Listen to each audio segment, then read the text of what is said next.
No matter how much you lament, your wife is mine now. That's a fact that won't change. I was betrayed by my trusted boss, Michael, who had an affair with my wife and then told me this. At that time, I thought I had hit rock bottom in life, but I never imagined such a turn of events would follow. My name is Jason. My family was poor. Because of that, I couldn't get toys or games. But I never struggled for things to play with. I've always loved making things, and I used to make my own toys to play with. I would use empty cans and plastic bottles from home to create my original toys. As a child's creations, they were inferior in quality to store-bought toys. However, because I made them myself, I grew attached and played with them a lot. In school, I loved and excelled in art and craft classes where I could create things. I often received compliments from friends and teachers for being skillful. My parents always praised my creations, saying how amazing they were. Especially my dad, who worked in a factory, was particularly skilled in crafting. On days off, my dad would help make my toys battery-operated or enhance their appearance to make them look cooler. Sometimes, we even made toys together, which was a lot of fun. Looking back now as an adult, those were truly enjoyable times, and I'm grateful to my dad for joining in. As a child who loved crafting, I vaguely dreamt of a future job related to it. When I reached the final year of junior high and it was time to decide on a future path, I chose to attend a public technical high school. After graduating, I decided to work in a local factory instead of pursuing further education. Though I had the option of going to college on a recommendation, my desire to work on the front lines of crafting was strong. And I also wanted to financially support my financially struggling family. I felt grateful to my parents who raised me with love despite being poor and wanted to repay them as soon as possible. Working in the factory was fulfilling. My main job was manufacturing and assembling parts, and I found it enjoyable and rewarding. I was proud to see the products I helped create not only being used in America but also flying off to the world. I truly believed I had made the right career choice. It was my dream job. Then, in my second year of employment, I started dating a woman named Sarah in the same department. She was the belle of the company, not only beautiful but also kind-hearted. When I introduced Sarah to my high school friends, they all envied me. Our relationship was smooth, and 3 years later, I proposed, and we happily became husband and wife. Our married life was blissful. Sarah quit her job and focused on part-time work and household chores. Thanks to her, I could concentrate on my beloved job. However, one day, when everything seemed to be going well, an unexpected event occurred. I received a call from my high school classmate, Chris. Chris was a quiet type but knowledgeable about machinery, and we hit it off immediately after entering school. We kept in touch even after graduation. Thinking it was an invitation to hang out, I found it strange since Chris was usually the one being invited. It was unusual for him to call. "Hello, it's Jason. What's up?" I asked. Chris spoke in a serious tone. "I have something to talk about, but it's not good over the phone. Can we meet in person?" It seemed like an important matter. We decided to meet at a certain cafe the next day and then ended the call. The next day was conveniently my day off, so it worked out for both of us. As I arrived at the cafe, Chris soon joined me. "Sorry for calling you out of the blue," he said. "It's okay. So, what's this all about?" I asked. After a moment of silence, Chris started to speak as if he'd made up his mind. "The thing is, a week ago, I saw your wife, Sarah, talking to a man at a bar during a company drink outing. A week before, Sarah had been out late, saying she was having a girls' night out with her friends. It turned out Sarah had lied to me." "Is that true?" I asked him. When I pressed him for more information, Chris nodded. "Yes, it's true. And when they left the bar, they were holding hands and seemed to be getting along really well. The word affair immediately came to mind. I couldn't hide my shock. So, it's true. I wonder who the guy is, but I guess you couldn't possibly know that much, right? Well, actually, I do know. They were talking loudly, so I overheard their conversation. From what I gathered, the man is your boss, Michael. They've been having an affair for about 6 months now. What? I couldn't believe it. Michael was a well-respected person in the company. Ever since I was a newcomer, he had taken great care of me and was a dependable boss in every situation. I couldn't have imagined him having an affair. I wanted to believe it was a joke, but Chris is an honest person. I couldn't conceive of him lying about such a thing. Moreover, thinking back, Michael had been acting strangely for the past 6 months.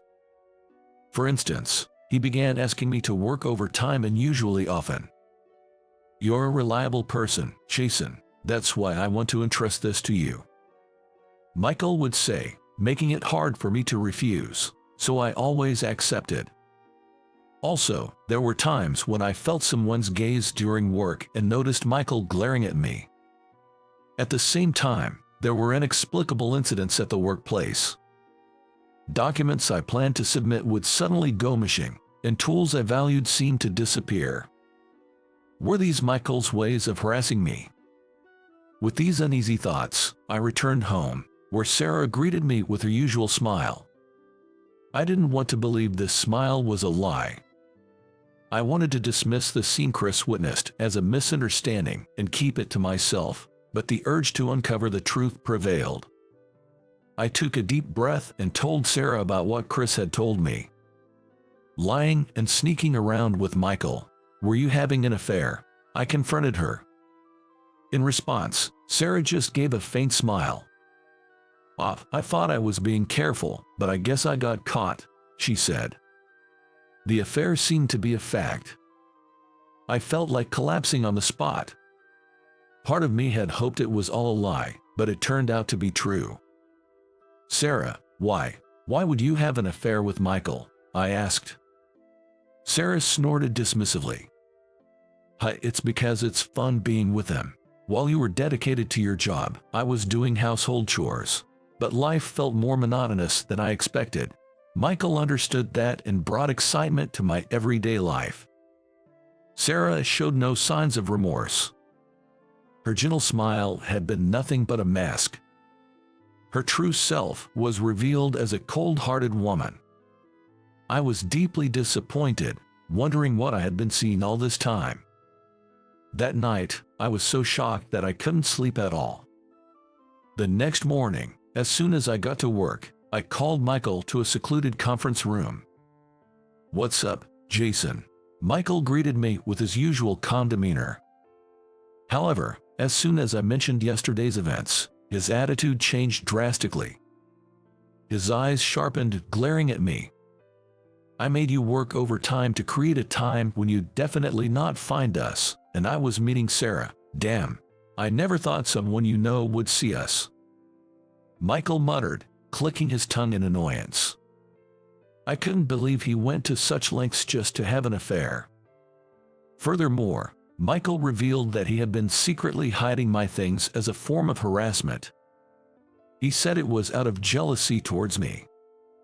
Why would you do something like that? Seduce a married woman and even harass me? Aren't you ashamed? I asked. I did it because I saw Sarah looking lonely since you weren't paying attention to her. I was healing her emotional wounds. Before blaming me, maybe you should reflect on your own actions, he retorted. Like Sarah, Michael showed no signs of remorse. Angered, I shot back. Maybe I had some shortcomings, but that doesn't justify having an affair. Please don't try to justify it, I said. Then, Michael looked down on me with disdain. No matter how much you fuss, your wife is mine. That fact won't change, he said with a sneer, leaving me dumbfounded as he walked out of the conference room. Betrayed not just by my wife, but also by my boss, I felt utterly downcast. I never imagined my seemingly smooth life would have such a pitfall. When I got home from work, I had another conversation with Sarah. "Let's get a divorce. I have no lingering feelings for you," Sarah said, crossing her legs and showing an indifferent attitude towards me. I felt my love for Sarah rapidly cooling. I was beyond anger, simply dumbfounded. I had no lingering feelings either. "All right, let's part ways." So, we filed for divorce and quickly became strangers again. I received a fair settlement and quit my job. Working with a boss who had an affair with my wife was unimaginable. Post-divorce and resignation, I found myself with nothing to do and plenty of time alone. I decided to enjoy this time. Exhausted from the turmoil of the divorce, I wasn't ready to jump back into full-time employment. Reminiscing about the past, I started making toys again after a long time. It felt like returning to my childhood, and it surprisingly lifted my spirits. It seemed to help heal the heartache caused by the affair. However, with no steady income, I did some part-time jobs to get by. A year after the divorce, I had a chance to hang out with my high school friends. As I hadn't yet found steady employment and had the time. Among those friends was Chris. Chris seemed concerned about me. "I'm actually feeling relieved after the divorce. It's good to see reality. Thanks for telling me," I reassured him, and he seemed relieved. As our gathering was winding down, Chris stopped me. "Hey, Jason, you're living off part-time jobs right now, right? Or how about working at my company?" he offered. I was surprised. I had just been considering getting back to full-time work. "Really? Are you sure?" I asked in surprise. "Our company just started a new venture. As part of it, we've created a division for developing our own products. We would love to have you on board, utilizing your experience from the town factory," Chris explained. "Thank you. I'd be grateful to work there," I replied, feeling thankful. Thanks to Chris, I quickly started working at the new job. After my experience with Michael, I initially distrusted my new colleagues and supervisors, but as I worked with them, I found them all to be sincere and good people. The workplace atmosphere was lively and easy to fit into. The CEO, Mr. Thompson, was very strict, but he paid close attention to each employee and ensured that no harassment occurred within the company.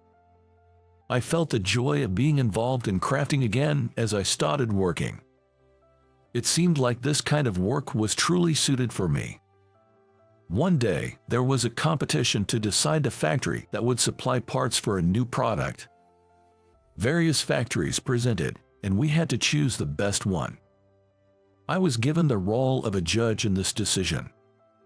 It was a significant competition, with a substantial investment from our company, so a casual judgment was not an option.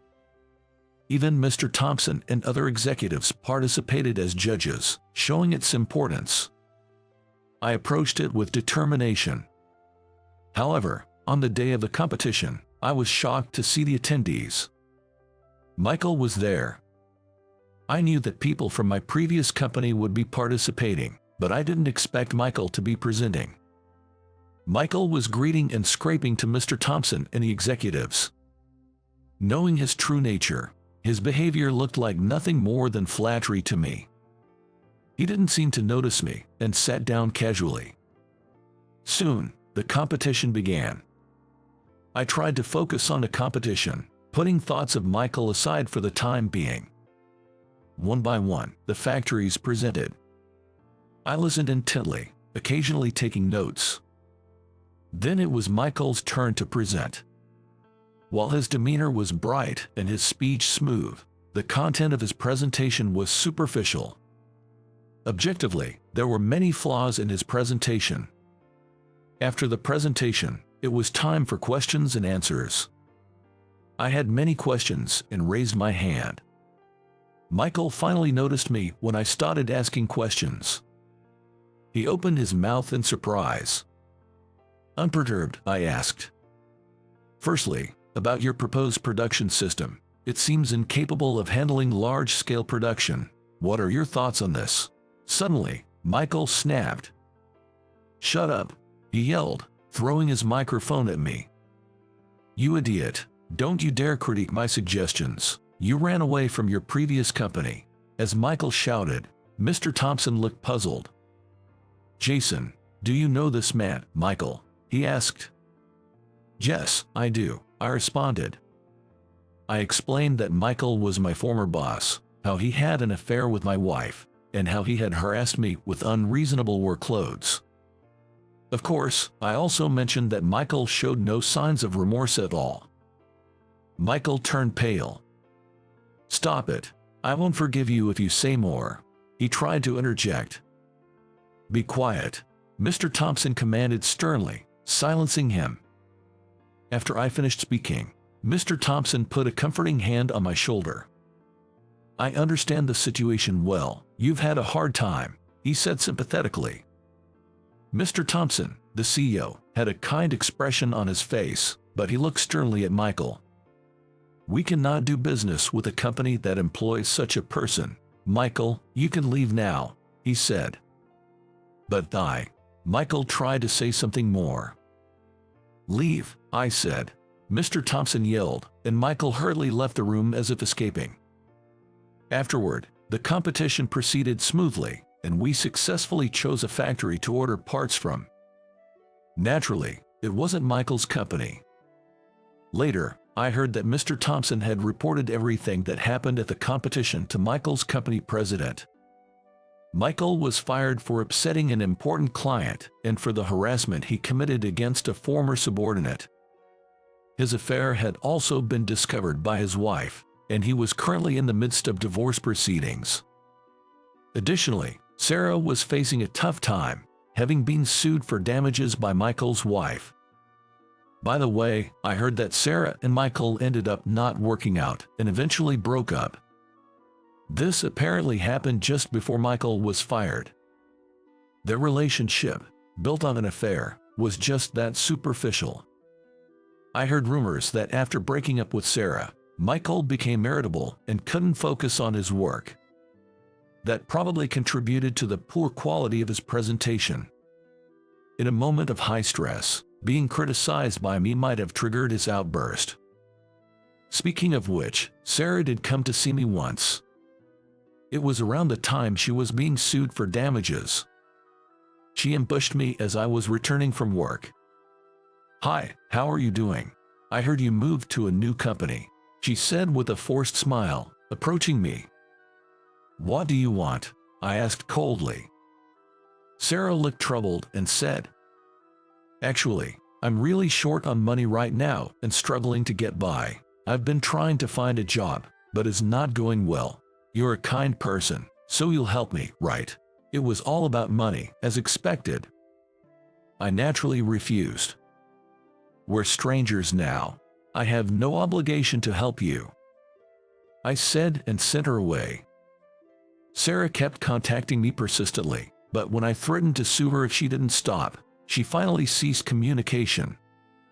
On the other hand, my accurate questioning of Michael's presentation at the competition earned Mr. Thompson's praise and led to my promotion. I was given the opportunity to lead more and more projects involving crafting. Among them, there were projects where I handled everything from scratch and successfully brought the products to market. It was a dream come true to do such work. With the help of my colleagues, I led all the projects I was in charge of to success. Thanks to that, I climbed the corporate ladder and now enjoy my work every day. There's also been a significant change in my personal life. I started dating Mr. Thompson's daughter, Emily. We met when I was invited to a home party hosted by Mr. Thompson. Emily was there too. Talking to her, it was clear that being raised by Mr. Thompson, she was a sincere and kind woman. Emily wasn't interested in my status or money. She truly saw me for who I am. She's nothing like the women involved in affairs, which gives me peace of mind in our relationship. Our relationship is even approved by Mr. Thompson. In fact, I'm planning to propose to Emily next month. I'm hoping for a positive response. Being betrayed by Sarah and Michael was a shock, but I never imagined such a turn of events. I'll continue to work hard, never forgetting the gratitude I have for those who supported me. I didn't have any fond memories from my childhood. No seat for you, James. Ha ha ha. This was because I was a victim of classic, unpleasant bullying. However, the middle school teachers ignored it, dismissing it as just kids playing pranks on each other. Perhaps it was because it was in a rural area. No one condemned the conflicts among children. I grew up in this environment, but one day in the summer of my third year of middle school, I couldn't bring myself to go to school. I had been skipping school intermittently, but the feeling of dread became so physical that I couldn't get out of bed in the morning to go to school. It was too emotionally overwhelming, and my body just wouldn't respond. My parents were extremely worried, and I confessed honestly. You see, I guess I had a conflict with my classmates, or things just aren't going well. I don't like the teacher either. I just don't want to go to school anymore. Oh my, I didn't realize. I'm so sorry for not noticing sooner. My parents reported what I told them to the school and protested. However, is there any proof that what James is saying is true? Couldn't this just be a sign of rebellion? Teacher Johnson didn't seem interested in listening to us. Hearing those words made me feel even more reluctant to go to school. When I was feeling down about not having a place at school, a local alternative school came to my rescue. It was a small school run single-handedly by an elderly man named Mr. Williams. What's with that homeroom teacher? How can they say such awful things so easily? Come to our school, I'll teach you, don't worry. Mr. Williams welcomed me warmly. He was not only kind, but also honest about when something was wrong. This approach made me feel that he was truly helping me confront and understand myself. My grades were poor since I hadn't attended much school during those 3 years of middle school. Honestly, my only option was to attend a correspondence school without exams. But Mr. Williams said, "The correspondence school here allows daily attendance. That's for learning social interaction in addition to academics. So, you should come every day and learn how to interact with others." I have become quite averse to social interaction, so the idea of attending scared me. But Mr. Williams strongly recommended it. Staying cooped up every day isn't good for your health. You'll be fine. You'll get used to it soon. What do you want to be in the future, James? Attending school might bring you closer to that. I've always wanted to be someone who can help others. I feel worthless right now, but I'm humbled that and decided to enroll in the high school. It was an afternoon class at a correspondence school, and amazingly, Mr. Williams used his lunch break to accompany me to school. He was close with the teachers at the correspondence high school. "We can go to high school together until you get used to it. This way, you can attend, right?" "Yes," I nodded. I had never met such a passionate teacher before. That's why I could trust Mr. Williams with all my heart. But if something's bothering you, feel free to talk about it. Don't hold back, okay? He said that, giving me an outlet and a place to share my troubles. High school was great, with really nice teachers. Recently, there's this girl at school I'm interested in, but I can't bring myself to talk to her. I realized I was even consulting Mr. Williams about my love life. "Is that so? You've got some room in your heart for that now, huh? That's great. I guess you don't need me anymore," he said, and from the next day, we stopped going to school together. The thought of not going to school with Mr. Williams anymore made me feel lonely, but on the other hand, it also sparked a sense of determination in me. The girl I liked at the time was a classmate named Lily. Lily and I sat next to each other. We didn't talk much, but if one of us forgot something, we'd share textbooks. She was beautiful, and even with few words, she was kind and considerate. I didn't think I was in her league, but I decided to muster the courage to talk to her. Hey, thanks for always letting me use your textbook. I'm forgetful, always forgetting my textbook. I'm really glad to have a kind neighbor like you. Then Lily said, thank you too. I've been waiting for you to talk to me. You know, I'm shy, she said with a laugh. From then on, we started talking more often and began eating lunch together. Eventually, this naturally led to us dating. Things went so smoothly. I couldn't believe I was dating her. I was so happy, and I even shared the news with Mr. Williams. That's wonderful, he said with a big smile. Mr. Williams seemed genuinely happy that things were going well in my school life. Life in high school became really enjoyable. After getting a girlfriend, I was motivated to show my best side and studied hard. Before I knew it, the 3 years of high school flew by, and I got a job at the company where my father had retired the previous year.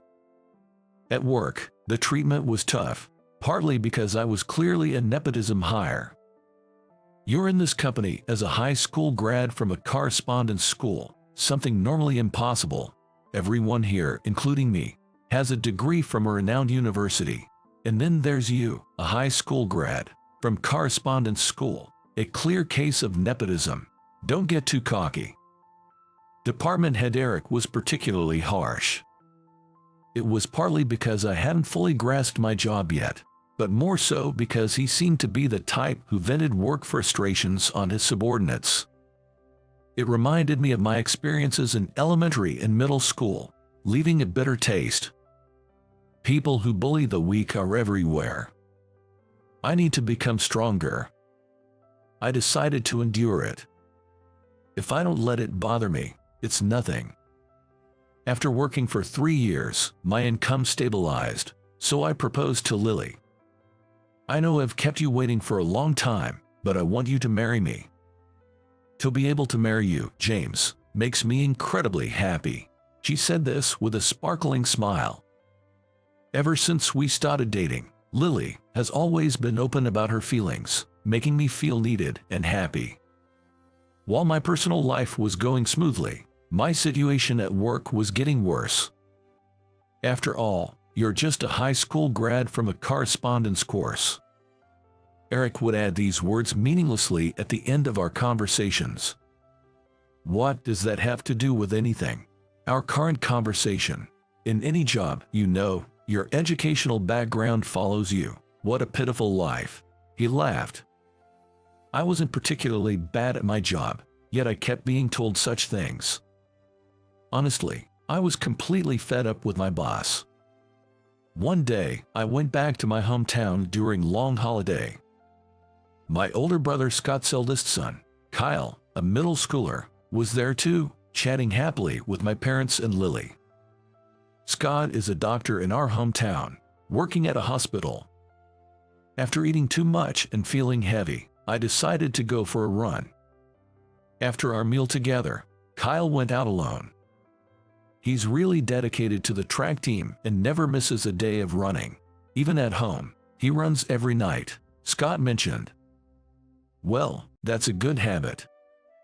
A while later, Kyle returned from his run, but he was clearly not okay. As soon as he returned, Kyle was panting heavily, struggling to breathe, and his rhythm of inhaling and exhaling was erratic. Hey, Kyle, are you okay? What happened? Someone, get a paper bag.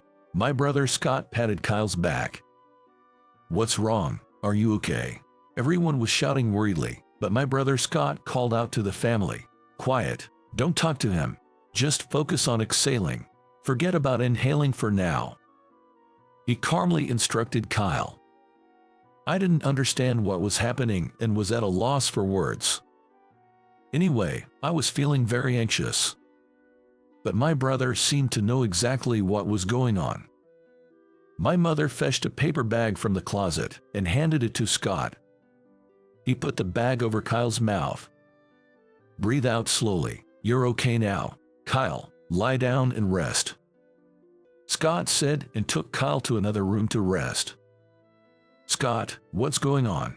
Does he have a serious illness? Dad asked worriedly, but Scott shook his head.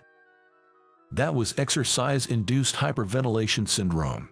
It happens when breathing gets irregular during physical activity, but calming the breathing with a bag helps.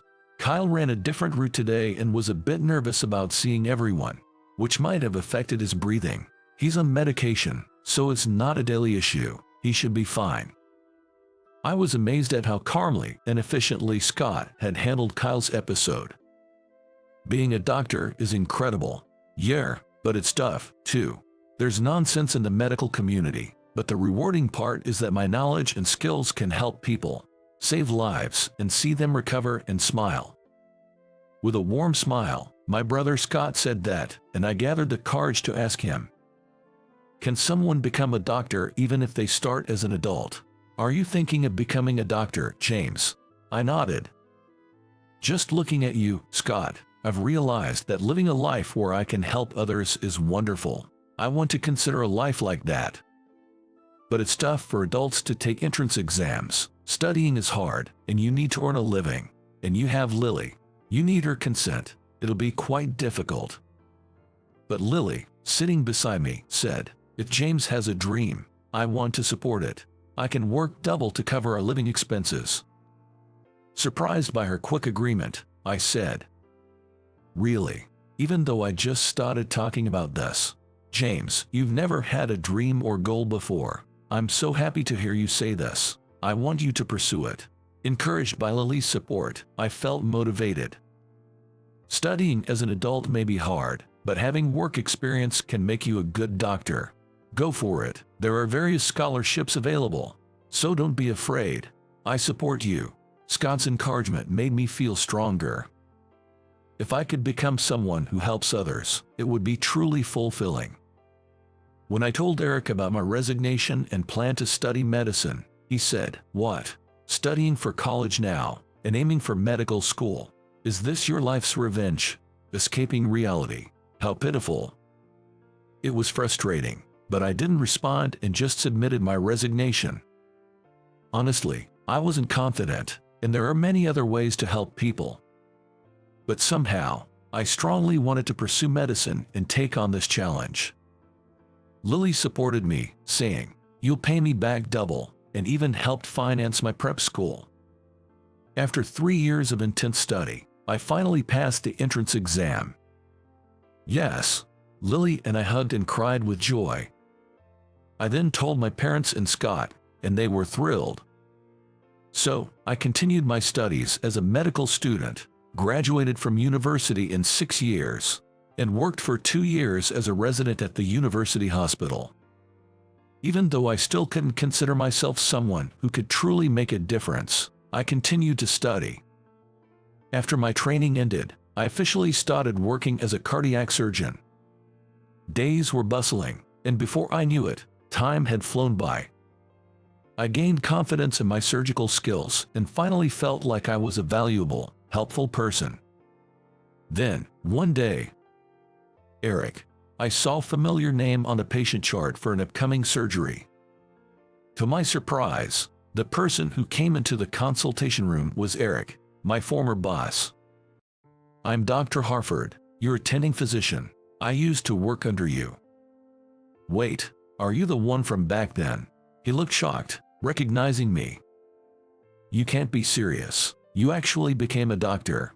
"It's no lie. I'll be handling your surgery." "Is there no way to change the surgeon? I am in charge of this surgery. I've performed many similar operations, so please rest assured." Eric turned pale and said, "I'm sorry for the past. Please, don't make any mistakes. I don't want to die. Don't worry, you're in safe hands." He seemed to think I might intentionally commit a medical error. That could never happen. But my former boss was visibly frightened, a clear case of reaping what one sows. Despite Eric's fears, the surgery was a complete success. "Eric, can you hear me?" He looked dazed as he woke up from the surgery. "Was it successful?" "Yes, the surgery was successful." Eric shed a tear. "I'm relieved, truly. Other hospitals refused me. It was a complicated surgery. If not for you, Dr. Harford, I wouldn't have survived. Thank you for saving me. despite everything. You're a real doctor." Hearing those words, I felt a long-standing cloud lift from my heart. Several years later, this time, surprisingly, my mentor from the free school, Mr. Williams, was admitted to the hospital. "Never thought I'd meet you as a doctor and patient. I'm so looking forward to it, I can hardly sleep. Ha ha ha." Mr. Williams said this the day before his surgery, but passed away unexpectedly that night. It was a sudden stroke. At the funeral, I was so shocked that I forgot I was a doctor, feeling lost and overwhelmed. But there was no denying that Mr. Williams was gone. I had to accept it. As I was leaving the funeral, James, Mr. Williams's wife, Emily, approached me. "He was really looking forward to seeing you at the hospital. He even prepared a letter for you. Please read it." She handed me a white envelope. Inside, written in familiar handwriting, was this message: "James, it took time, but I'm happy you found what you wanted to do and achieved your dream. Congratulations. You know, if it wasn't for you, if we hadn't met, I might have quit being a teacher. Thank you for letting me continue teaching. You said you wanted to be a doctor to help people, but you were already helping people before you became one." Mr. Williams. Tears streamed down my face. Even before I became a doctor, I wasn't worthless. Reading that letter helped me finally gain confidence in my personal life, not just work. Thank you for everything, Mr. Williams. Lily and I started visiting Mr. Williams's grave on his monthly anniversary. And now, I live confidently in both my professional and personal life with Lily, happily ever after. This, I believe, will never waver.